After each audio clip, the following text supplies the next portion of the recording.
Hi everyone, welcome to our channel Mathtime with Dhanaprasad. Important and very big update ఇది Eamcet 2020 Counselling సంబంధించి big update ఇస్తున్నాము. ఇందులో డీటెయిల్డ్గా processing fee ఏ విధంగా పే చేయాలి, అదేవిధంగా సర్టిఫికేట్స్ వెరిఫికేషన్ అయ్యిందా లేదా, తర్వాత వెబ్ ఆప్షన్స్ అనేది ఏ విధంగా ఇవ్వాలి, ఏ విధంగా కాలేజీలో జాయిన్ అవ్వాలనేది ఈ వెబ్ కౌన్సిలింగ్ ప్రొసీజర్ అంతా కూడా మనకి ఆన్లైన్లో జరుగుతుంది. ముందుగా మీరు ఈ Eamcet.nic.in వెబ్సైట్లోకి లాగిన్ అయితే మీకు ఆ వెబ్ పేజ్ అనేది కనిపిస్తుంది. స్టేజెస్లో జరుగుతుంది కౌన్సిలింగ్ అనేది. ఫస్ట్ స్టేజ్లో ప్రాసెసింగ్ ఫీజు పే చేయవలసి ఉంటుంది.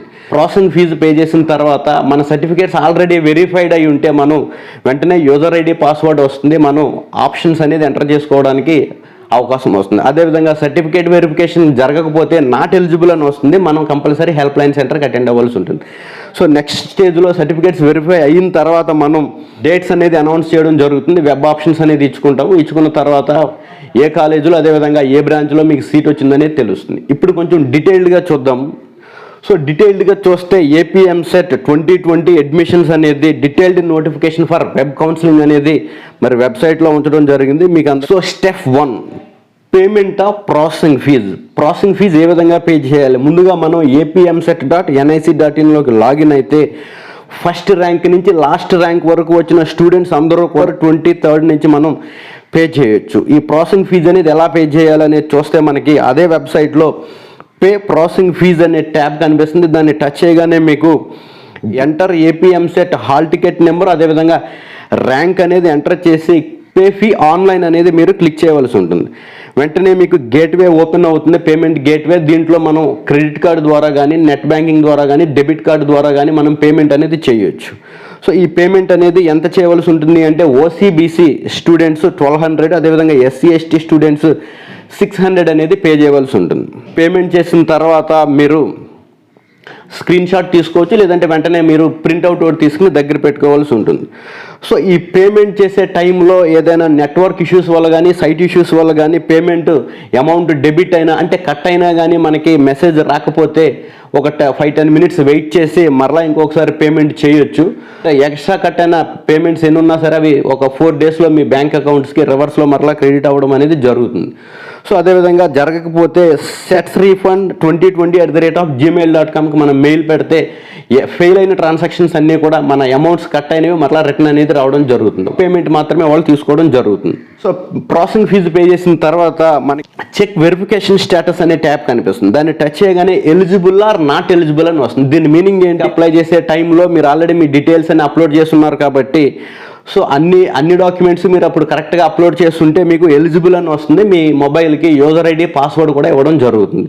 సో ఎంసెట్కి అప్లై చేసిన టైంలో ఏదైనా డాక్యుమెంట్స్ ఇన్కంప్లీట్గా ఉంటే మనకి నాట్ ఎలిజిబుల్ అని వస్తుంది. వెంటనే మీరు సర్టిఫికేట్స్ వెరిఫికేషన్ అనే దానికి హెల్ప్ లైన్ సెంటర్కి అటెండ్ అవ్వాల్సి ఉంటుంది. సో మనం ఇప్పుడు సెకండ్ స్టేజ్లో ఉన్నాము. ఎలిజిబుల్ వస్తే యూజర్ ఐడి పాస్వర్డ్ వస్తుంది. సో ఎప్పుడైతే ఎలిజిబుల్ అని వచ్చిందో క్యాండిడేట్ అనేది రిజిస్ట్రేషన్ చేసుకోవచ్చు మొబైల్కి వచ్చిన యూజర్ ఐడి పాస్వర్డ్ ద్వారా. నాట్ ఎలిజిబుల్ వచ్చిన వాళ్ళు హెల్ప్ లైన్ సెంటర్స్కి ఏమేమి తీసుకెళ్ళాలి అంటే ఫస్ట్ 1 ఒరిజినల్ సర్టిఫికేట్స్, అదేవిధంగా 2 సెట్స్ ఆఫ్ జిరాక్స్ కాపీస్ కూడా తీసుకెళ్లవలసి ఉంటుంది. ఒరిజినల్ డాక్యుమెంట్స్కి సంబంధించి ఎంసెట్ ర్యాంక్ కార్డ్, అదేవిధంగా ఎంసెట్ హాల్ టికెట్, అదేవిధంగా ఇంటర్మీడియట్ లేదా ఈక్వివలెంట్ మార్క్స్ సర్టిఫికేట్, అదేవిధంగా 10th క్లాస్ మార్క్స్ సర్టిఫికేట్ లేదా equivalent memo, date of birth certificate అనేది తీసుకెళ్ళవచ్చు. అదేవిధంగా transfer certificate, study certificates from 6th class to intermediate, అదేవిధంగా ఓసీ స్టూడెంట్స్ ఈడబ్ల్యూఎస్ రిజర్వేషన్ కావాలని కోరుకుంటే వాళ్ళు ఈడబ్ల్యూఎస్ సర్టిఫికేట్ కూడా 2021కి సంబంధించి మీ సేవా సెంటర్స్ నుంచి తీసుకోవాల్సి ఉంటుంది. అదేవిధంగా రెసిడెన్స్ సర్టిఫికేట్ తీసుకెళ్ళాలి. అదేవిధంగా రిజర్వేషన్కి సంబంధించి ఓసీ, ఎస్టీ, బీసీ సర్టిఫికేట్స్ కూడా తీసుకెళ్ళవలసి ఉంటుంది. ఇన్కమ్ సర్టిఫికేట్, లోకల్ స్టేటస్ కూడా తీసుకెళ్ళవలసి ఉంటుంది. పిహెచ్, అదేవిధంగా క్యాప్,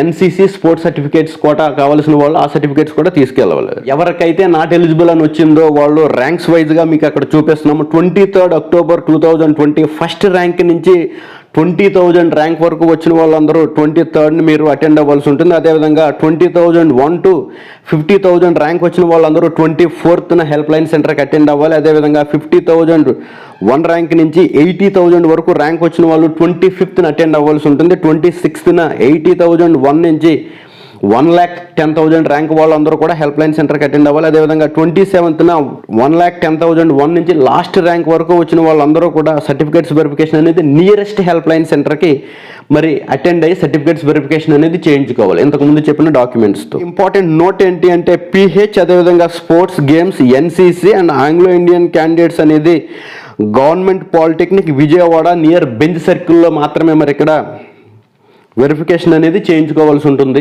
మరి మనం ఒకసారి కన్క్లూడ్ చేస్తే ప్రాసెసింగ్ ఫీజు పే చేసిన తర్వాత వెరిఫికేషన్ స్టేటస్ మీద క్లిక్ చేసి హాల్ టికెట్ నెంబర్ ఎంటర్ చేసి షో బటన్ క్లిక్ చేస్తే మీకు ఎలిజిబిలిటీ ఉంటే candidate is eligible for exercising options అనేది వస్తుంది. ఆ స్టూడెంట్స్ ఏ విధమైన హెల్ప్ లైన్ సెంటర్స్కి వెళ్ళవలసిన అవసరం లేదు. ఎవరికైతే నాట్ ఎలిజిబుల్ అని వచ్చిందో వాళ్ళు మాత్రమే హెల్ప్ లైన్ సెంటర్స్కి అటెండ్ అవ్వాలి. ఏదైనా డౌట్స్ ఉంటే మనకి స్క్రీన్ మీద దగ్గరగా 4 హెల్ప్ లైన్ నెంబర్స్ కనిపిస్తున్నాయి. హెల్ప్ లైన్ నెంబర్స్కి మీరు ఫోన్ చేసి మీకు కావాల్సిన డీటెయిల్స్ అనేది తెలుసుకోవచ్చు. సో ఇంతవరకు మీరు కౌన్సిలింగ్ ప్రొసీజర్ గురించి తెలుసుకున్నారు. నా పేరు Dhanaprasad, assistant professor of mathematics. So next వీడియోలో ఏ బ్రాంచ్ చూజ్ చేసుకోవాలి, ఎటువంటి కాలేజీలో జాయిన్ అవ్వాలి అనేది చాలా డీటెయిల్డ్గా నెక్స్ట్ వీడియోలో అందిస్తాము. తర్వాత నేను మ్యాథమెటిక్స్ ఫ్యాకల్టీ. ఈ B Tech first year second year కూడా మీకు మ్యాథమెటిక్స్ 1, మ్యాథమెటిక్స్ 2 అదేవిధంగా ప్రాబబిలిటీ అండ్ స్టాటిస్టిక్స్ అనే మ్యాథమెటిక్స్ సబ్జెక్ట్స్ ఉంటాయి. వీటికి సంబంధించిన ఇంపార్టెంట్ పాయింట్స్ అదేవిధంగా ఇంపార్టెంట్ ప్రాబ్లమ్స్ అనేది ఈ ఛానల్లో ఎక్స్క్లూజివ్గా బీటెక్ స్టూడెంట్స్ కోసం డిస్కస్ చేయడం జరుగుతుంది. వీడియోని లైక్ చేయండి, అదేవిధంగా మీ ఫ్రెండ్స్తో షేర్ చేయండి, ఛానల్ని సబ్స్క్రైబ్ చేయండి. మరిన్ని అప్డేట్స్ కోసం చూస్తూనే ఉండండి మ్యాథ్ టైమ్ విత్ ధనప్రసాద్. జై హింద్.